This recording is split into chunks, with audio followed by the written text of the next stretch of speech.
Welcome to the Kent Lapp Podcast. So you're a singer. You've sang for the Pope. You have a Grammy. Yes. Your sister Paige, Yeah. singer. Yeah, Jennifer Page. Jennifer Page, singer. Just the two of you, right? Yeah, Two of your just the two of siblings. us. Yeah. Tragically lost your parents Oh, 2008, 18 days apart, right? Or 14. 14 days 14 apart. days. 2008, correct? Ish. True. Yes. Unrelated. 2008. Unrelated deaths. Dude, I'm surprised you know that. But yeah, it was tragic and defining in so many regards. My wife was pregnant with our first child, and we had Christmas, and everything was great. And a month later, they were both gone. You know, it was a very, very difficult year for us. And gosh, it brought a level of compassion and empathy that I don't think I could have gotten another way. Hardest time of our life, and also the greatest time of our life because we had our first kid, you know? Wow. So, How soon after their death was your child born?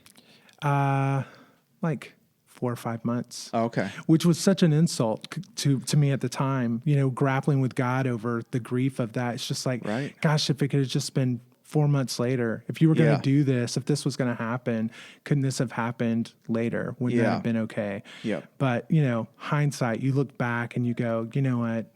Our steps are ordered. Right.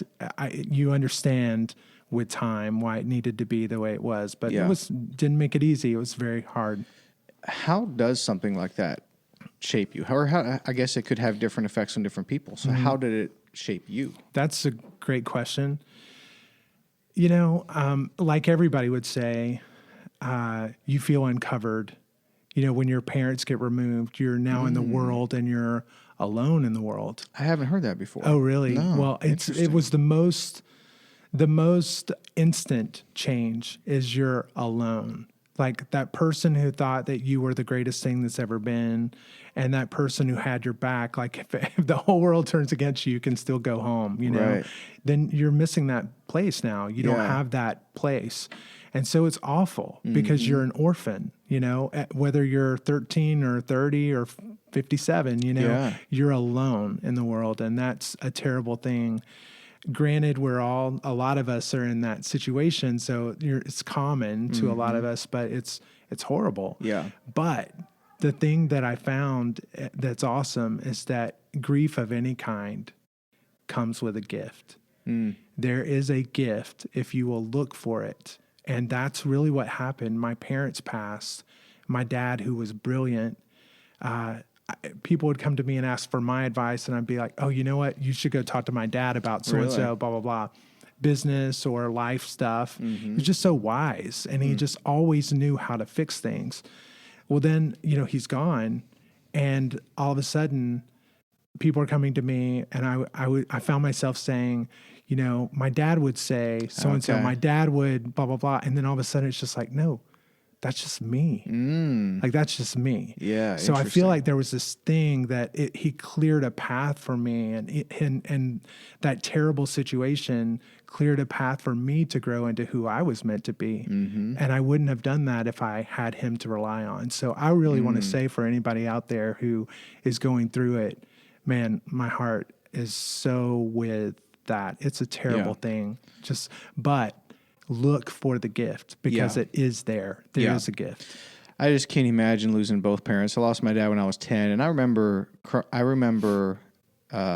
occasionally still crying myself to sleep when I was 15. You know, I mean, and that pain of losing a loved one, it's so sharp, and it's sharp for a long, long time, and it's still occasionally sharp. Yeah, it should be too. Yeah, and it should be. Yeah. I think that's you know, there was just a wonderful lady, older lady from church that one of my favorites, favorite people in church, honestly, from years ago. And she mentioned, you know, time will heal and things. And I remember when she was saying that, I actually didn't really like it because I didn't want time to heal. Right. I didn't want to lose any of the memory. I didn't want to lose any of dad. You know what I mean? Sure. Yes. And so, I mean, she was right. You know, time did heal, but I still feel like obviously we haven't moved on and I don't want to move on. You know what I mean? Like he's always going to be my father. He's not living anymore, but there's still there's always that connection. But Absolutely. I can't imagine losing both parents in such a short amount of time. And it was unrelated, correct? I mean, Yeah, it was unrelated. Yeah. My mom had been ill, but not to the point of death. You know, we were still surprised by that. I do remember at Christmas wondering how many Christmases we had left, but I didn't think it was 0, you know. Right. So, and then my dad passed. I really feel like just from grief. Like I feel like his body just gave out. And that was so hard. But Yeah. he did tell me when he was in the hospital and we thought he would totally pull through, it would be fine. He was like, you know, if Will has anything to do with this, I'm here. Like, Okay. And I believed him. Yeah. I totally believed him. Like resolve, like Yeah, like he was just like, the will I'm to here. live. I'm, Okay. I'm here because, Okay. you know, this kid is coming. Yeah, And your mom I had see. plans for this kid and I'm Yeah. not going anywhere. Yeah. And, you know, a week later he was gone. So, Wow. So it just, you know, it all has order and form and it makes sense. Yeah. But at the time it was so hard. Yeah. It's interesting. You talking about your friend at church, not to name drop, but I'm about to drop a name. Yeah. I traveled with Beth Moore for 10 years as a part of her I worship didn't team. know that. Yeah. And You sang. yes, I was a part of her worship team for 10 years. And during that time, you know, she was so good because she was so brokenhearted for us. And she said the best thing I've ever heard around this. And she said, Chance, I'm paraphrasing. I'm sure she said it better than I will say this, but she said, Chance, you remember this. It's going to take a while, and don't hurry it up. She said, we grieve to the same degree that we loved. Oh man. And she's like, if it hurts, please let it hurt. If it hurts for a year, please let it hurt for a year because we grieve to the same degree that we loved. And that really has given me permission. Now here we are, you know, 11, 12 years later, and I hurt. Yes. You know, we're stumbling through it. You know, we limp through it, and we're supposed to. Yes. You know, and it's okay. Yeah. And that really was one thing that really helped me come to that resolve. It's very helpful. I've not heard that either. I'm learning all kinds of new things already. We're Well, barely gotten started. If I just I'll just keep quoting other people. Yeah, right. But you mentioned that there was a gift that came with it too. Can you talk a little bit more about that? Like, what was the gift for you, maybe? Well, for me, it was that realization that, I mean, I'm going to be frank here. I didn't understand my own power. I didn't understand my own wisdom. You know, I thought of myself as a singer, you know, a musician, and that was a very limiting label. Even in this city, we're here in Nashville, you know, it was something that everybody aspired to. And I was at the top of my game, you know, one of the top session singers in town, you know, a very solid working producer.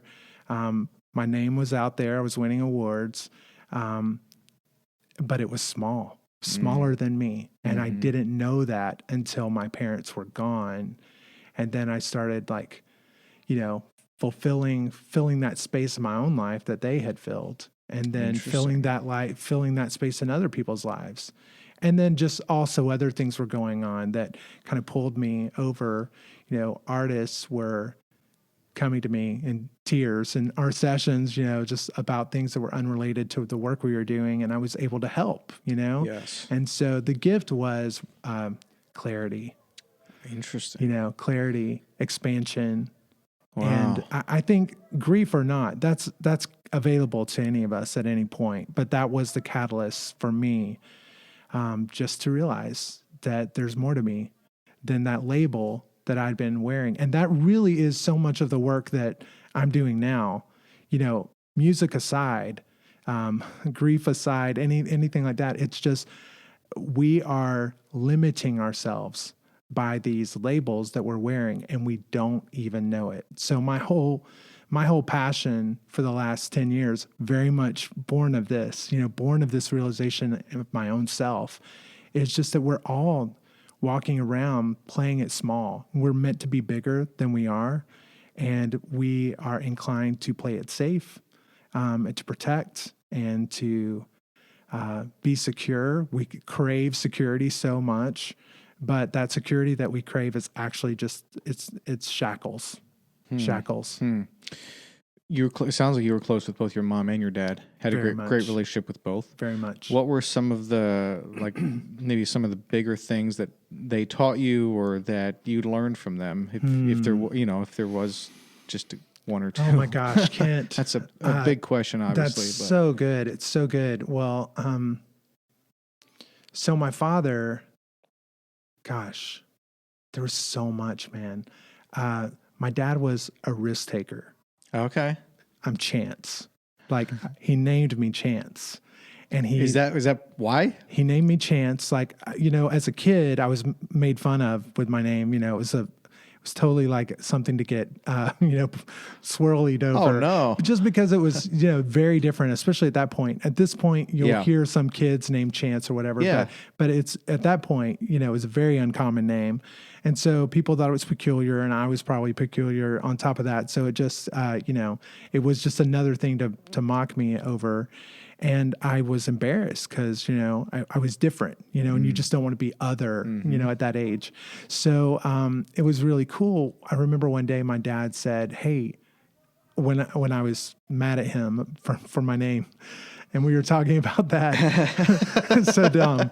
But he said, hey, let me tell you why I named you Chance. He said, I wanted you to be reminded every single time that someone ever calls your name and addresses you, that you never get ahead in anything that matters in life if you're not willing to take a risk. Not love, not money, not faith, nothing. It all requires risk. And you won't succeed and you won't progress unless you're willing to risk. And if you are willing to risk, then you will.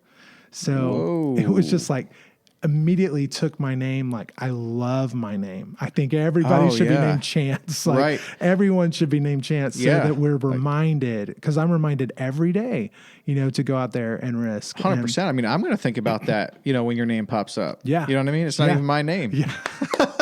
So good, man. And my mom, there was a time that an adult, I'd auditioned for something, and someone I was good. I did a really good job, but I still was passed over. And it was the politics or whatever, who knows, I don't know what it was.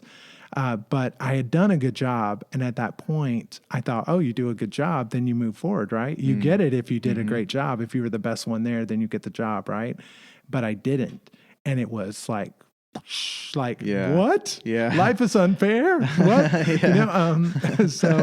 So someone in that context said something like, who do you think you are, to me? Like, who, I guess I said something. I don't recall what I said, but they're like, who do you think you are, in a negative way?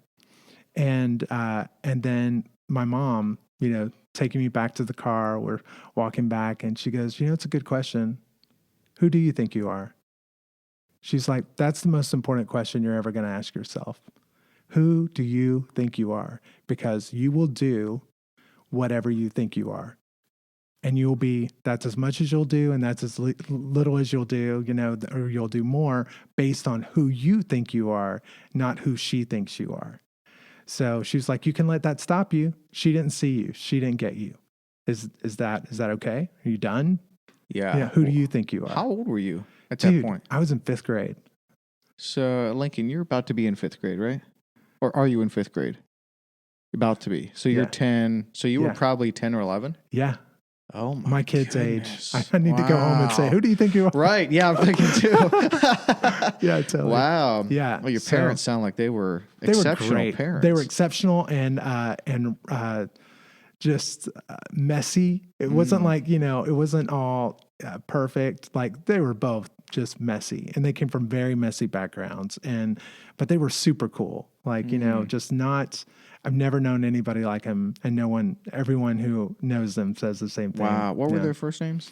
Norma. Okay. So just go there. Yeah. Norma and Butch. Norma and Butch. Butch and Norma. Love it. So my dad was an orphan. At 14, he was on the streets. Wow. Yeah. He was on the streets at 14, and my mom was, grew up in the South, and just very Southern, churchy background. And they both, had to find their own way and lost things along with all that, but they built something together that was just My goodness. so Yeah. killer. Where did your dad grow up when he was 14 on the streets? Where was he? You hear different versions of this story, and I don't want to say definitively because I don't know, but I know that he was the youngest, and there were 7 kids, and the other kids were all literally in an orphanage. He was in an orphanage, then came home with his uncle and aunt. They kept him for a time, and then they died, and there was nowhere to go. And I hear that he hitchhiked at that point from Georgia to LA, where one of his brothers was. And so he hitchhiked alone to California, and then his brother ditched him, and he was, on the streets by himself. His brother, who he finally got to in LA, ditched him. Yeah. Oh, wow. This man is accustomed to adversity. Yes. Strong. 100%. Yeah. 100%. How did he and your mom meet then? I think it was a blind date. Okay. Yeah, they both had roommates. Well, yeah, I think his roommate was dating my mom's sister. Okay. My mom hated my dad, hated him when they first met. But he was so cocky. He had been through so much. Oh, He was yeah. like, I listen, in the end, you're with me. I love that. Totally. I wish I could have met Butch. He sounds great. He's so great.